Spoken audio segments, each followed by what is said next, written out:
বিএনপির পক্ষ থেকে আপনাদেরকে ধন্যবাদ জানাই।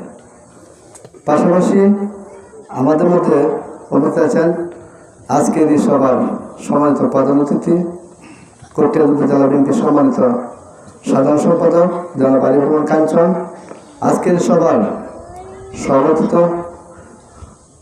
সভাপতি হিসেবে উপস্থিত আছেন আপনাদের পার্শ্ববর্তী এলাকার কৃতি সন্তান জনাব আশরাফুল দাদন সাহেব। আমাদের মধ্যে আছেন অনেক নেতৃবৃন্দ, হয়তো নাম বললে অনেক সময় নষ্ট হয়ে যায়।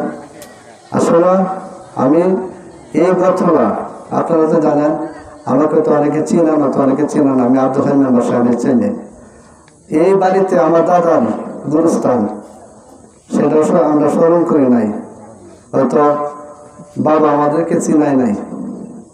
এই হাবিব আমার কি হয় আপনারা তো অনেকে জানেন, আমার চাচা সিরাজুল আমাদের সামনে বসা আছে।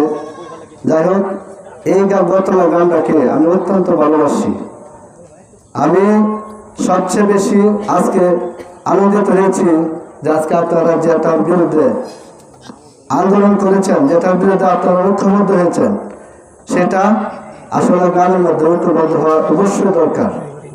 নয়তো গ্রামে এগুলো নষ্ট হয়ে যায়, অনেক ছেলেরা নষ্ট হয়ে যায়।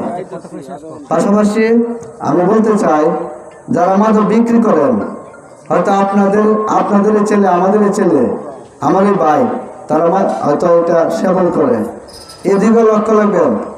যারা এইদিকে এই খাওয়ার থেকে দূরে থাকে, এদিকে একটু লক্ষ্য রাখবেন। আর যারা কিনতে আসে তাদেরকে বাধা দিবেন, তাহলে আপনি দেখবেন দোকানের মধ্যে সরকার দেওয়া বেশি দুপুরে থাকতো না। সব দিকে লক্ষ্য রাখবেন। আমি পরিশেষে এখানে আমাদের গণ্যমান্য ব্যক্তি আছেন, ওনারা বক্তব্য দেবেন, ওদের বক্তব্যটা শুনবেন। সবাই উপস্থিত সবাইকে ধন্যবাদ জানিয়ে আমি আমার বক্তব্য শেষ করলাম। খুদা হাফেজ।